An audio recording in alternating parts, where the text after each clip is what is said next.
Magandang araw mga kababayan. Narito ang pinakabagong weather update natin ngayong araw, August 6, 2025, Wednesday. Ang low pressure area na binabantayan natin ay patuloy pa din ang paglapit sa bansa at ayon sa latest data ay posible itong tumawid sa bansa bago maging isang ganap na bagyo. Kahit mahina lang ang sistema na ito ay hinihila pa rin ito ang habagat na siyang magdadala ng mga pag-ulan sa ilang bahagi ng bansa. Para naman lagi kang updated sa lagay ng panahon, i-click mo lang ang subscribe button.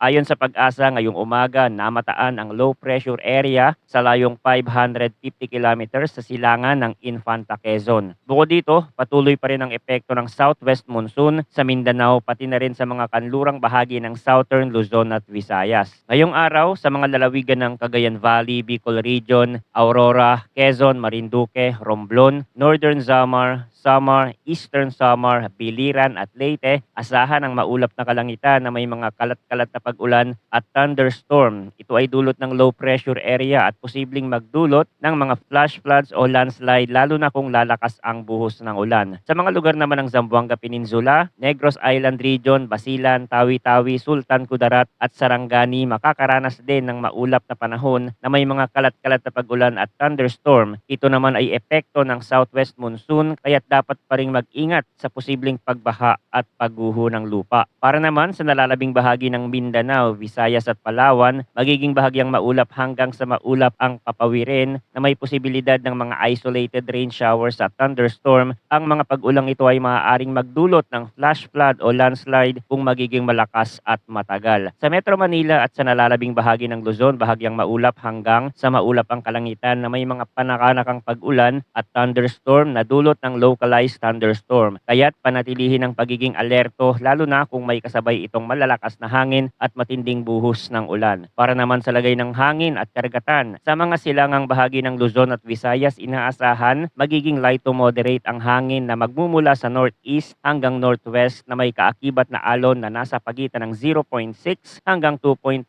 meters. Sa nalalabing bahagi ng Luzon at Visayas, asahan din ang katamtamang hangin mula southwest hanggang northwest na may alon na 0.6 hanggang 2.1 meters. Habang sa Mindanao naman ang hangin ay magmumula sa southwest na may kalakasan mula light to moderate na may alon na 0.6 hanggang 2.1 meters. Ayon sa pinakahuling datos ng mga weather model, inaasahang tatawirin ng low pressure area ang northern Luzon sa mga susunod na araw. Pagdating nito sa West Philippine Sea, doon pa lamang ito posibleng lumakas at maging isang ganap na tropical depression. Pero habang lumalapit ito sa kalupaan, marami pa ring maaaring magbago sa kanyang galaw at lakas. Kaya't mahalaga ang patuloy na pagmomonitor at pagantabay sa mga susunod na ulat ng panahon dito sa ating channel para sa pinakabagong impormasyon. Maraming salamat sa inyong walang sawang pagtutok at huwag kalimutang mag-ingat.